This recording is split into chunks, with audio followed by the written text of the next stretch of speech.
afternoon. My name is Marsha West and I'm discussing the case FCT and CSR Limited 2000 FCA 1513 and whether the lump sum settlement of $100 million was assessable income of the business. My oral presentation will discuss the background of the parties involved in the case and how CSR came upon receiving this settlement of $100 million with New Zealand insurance group NZI. We then discuss the definitions of income, ordinary and statutory or non-assessable within the scope of the Income Tax Assessment Act ITAA of 1997, Sections 5 and 6. The next section talks about the proceedings progressed through the different stages from the original objection to CSR filing proceedings with the court to appeal against the Commissioner who is issuing the documentation that the money is assessable income.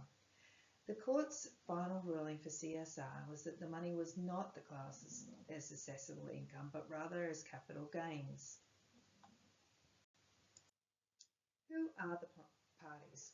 The plaintiff, the one who has brought the case to the courts, is the FCT, or Federal Commissioner of Taxation, and the defendant is CSR Limited, a large, well-known construction company servicing not only Australia and New Zealand, but also Europe and Asia. CSR also has two subsidiary companies, Madelco, formerly known as Australian Blue Asbestos Limited, and CSR America Inc. Unfortunately, Madelco was an asbestos mining company in Western Australia, which worked with and resold the product, asbestos both here in Australia and overseas. Asbestos is a fibrous mineral with very deadly consequences for people who come in contact with it, as people working and constantly breathing in the toxins. The effect is not only it's not an immediate response, but rather can take years for the contamination to bear its ugly head. Consequently, asbestos injury claims were made by workers and future claims were also predicted to be made. Once these claims began, CSR was confident that they had insurance to cover the disaster as they held policies of public liability and product insurance with NZI and started to make claims due to the asbestos affecting people's health.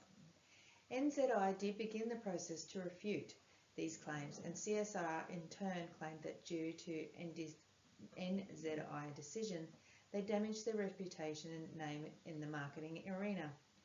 In the end, both parties agreed to a settlement of $100 million, which was paid in March 1995 to cover any past, present or future claims. This amount then came under scrutiny as the nature of the income. What is assessable income? Assessable income consists of two sections, either ordinary or statutory.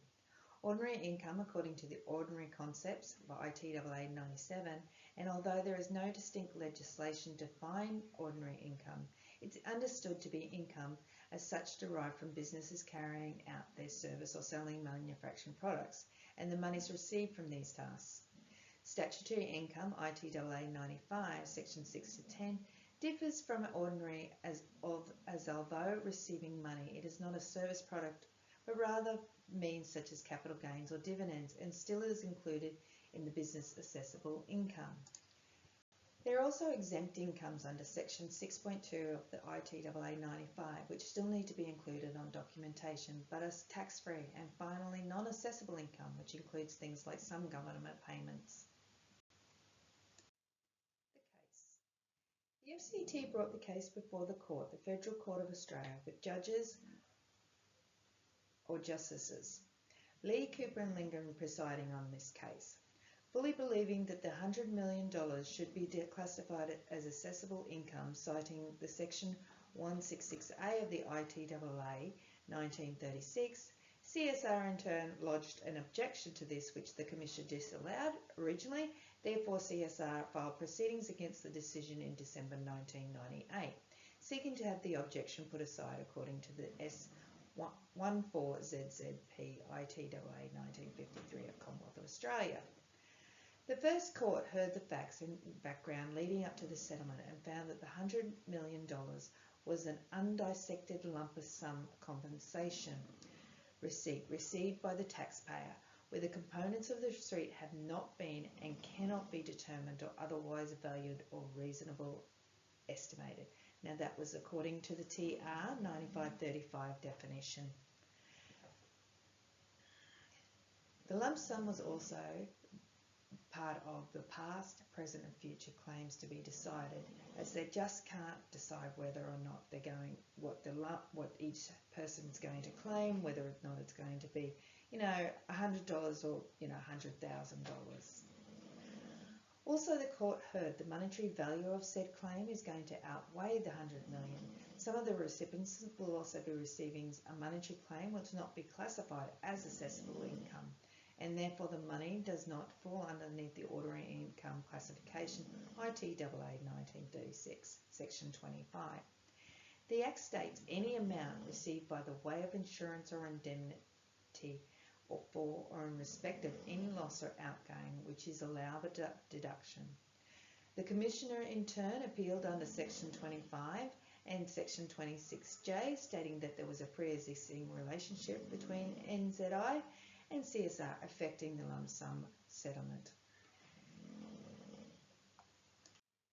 CSR also applied the whole of the settlement amount to capital gains, which is applied under TR 9535, which covers a person, in this case CSR, who receives a compensation amount and receipts.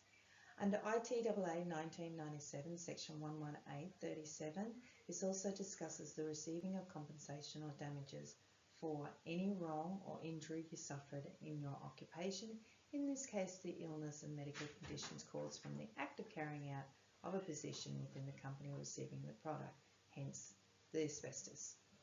The court ruled in the year 2000 against the Commissioner due to the errors made within the argument for ordinary income. The FCT did try to appeal further via special leave to the High Court, where the parties are trying to overturn the Federal Court, basically go over their heads to a higher party, as they disagree with the original ruling. CSR then also put forward their reasoning as to why special leave should not be granted. CSR won this battle as the High Court dismissed the special leave. The plaintiff further had to also pay the cost for the proceedings. In conclusion, CSR won. The case against the FCT and the lump sum amount of $100 million was considered a capital gain, and therefore answering the question of was the lump sum settlement assessable income of the business? No, it's not classed as assessable income, but rather capital gain. Thank you for listening.